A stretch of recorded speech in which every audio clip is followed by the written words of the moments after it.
are my new verses. Unang Juan 4:19, tayo umiibig sapagkat ang Diyos ang unang umibig sa atin.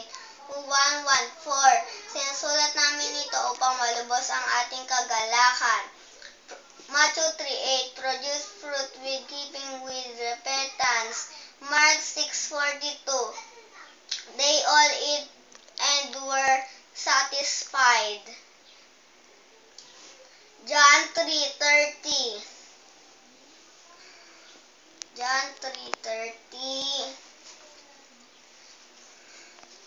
he must become greater and I must become less.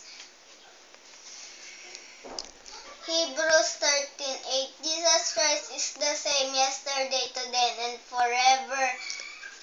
1 Peter 1:15, but just as he called you is holy, so be holy in all you do. Psalm 47:1-2.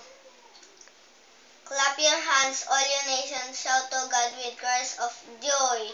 How awesome is Lord Most High, the King of all the earth.